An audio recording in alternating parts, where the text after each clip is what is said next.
Hello and welcome again to another investment review, this for November 2013, looking back at the events of last month. I'm going to start with some market commentary, and in this month's investment review, we hope to keep you up to date with the salient facts about the global economy and present you with our thoughts on them. Recovery from the economic crisis continues, albeit slowly, with global growth averaging about 2.5% for the first half of 2013. And the emerging market economies accounting for the bulk of this growth.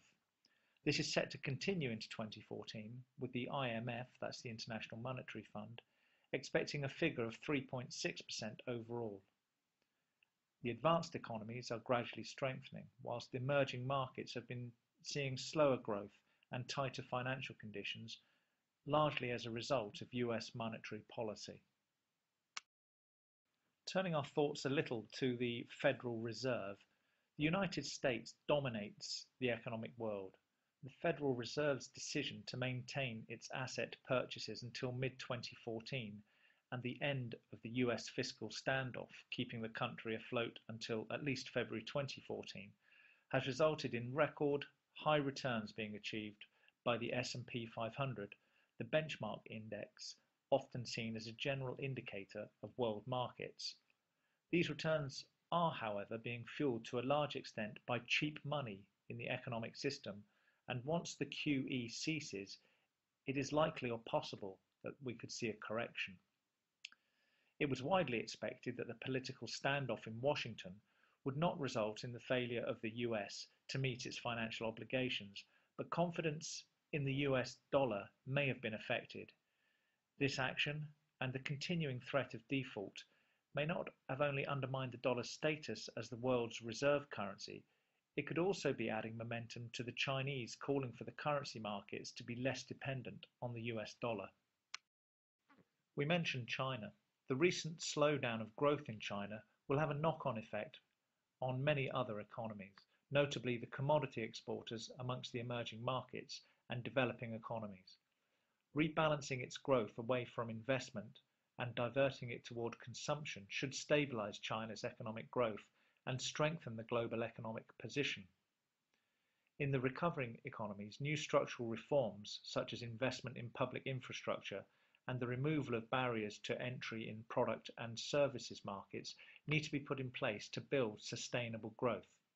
They also need to take firm action to safeguard financial stability, and unprecedented high levels of debt, both public and private, must be urgently addressed and managed going forward as a new world economy continues to evolve. Central banks around the world are at various stages in the process of adjusting the amount of liquidity that they provide to financial markets and in their assessment of when any adjustment in their policy interest rates may be made. There is a fine balance, however, to ensure that they do not withdraw the stimulus too quickly, as this has a negative effect on economic growth, which is currently being achieved. But let's add some perspective to the present situation and look at it in relation to the events of recent history. If we look at this graph, what it's demonstrating to us is that there has been significant growth in the MSCI World Index since 1970, as we would reasonably expect. What's also interesting to see is the small effect, in some regard, that very large crises have had, although some stick out incredibly like a sore thumb. You can see here very quickly and easily what's called the tech wreck, when the bubble burst in technology stocks. But most importantly, what can be seen is how the markets were so dreadfully affected when Lehman collapsed in 2008. All of that said, the markets fell, confidence returned, and markets have again recovered. So to reiterate, we have a focus on long-term commitment toward investment. We could see that since 1970, investors have suffered the oil shock of 73, the 87 crash, the Japanese crisis of the 90s, the Asian crisis of the late 1990s, the aforementioned tech bubble of 2000, and of course the collapse of Lehman's in 2008. Then there was the Euro crisis, and of course the list just goes on.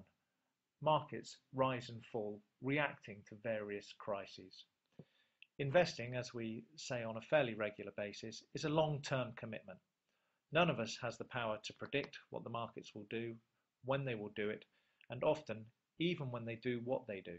So trying to time when to go into the market or when to leave the market is basically a fool's errand. Uncertainty is a part of investing, and crises will come and they will go. Reacting to events such as the US fiscal debt position or the euro crisis is simply a short-term measure. So continuing this theme, the price that investors pay for potentially greater long-term returns is short-term instability.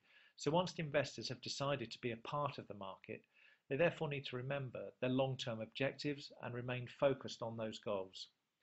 Our clients' objectives and investment risks are discussed during the planning stages and prior to making investment decisions. And at HFC, we regularly monitor the markets and review all investment portfolios to make sure they are still within the parameters agreed with our clients. Please therefore rest assured that we will contact you if we believe there should be any changes. And as always, you are very welcome to call us if you have any questions or concerns. All of our contact details, as usual, appear on the final slide, and thank you for listening.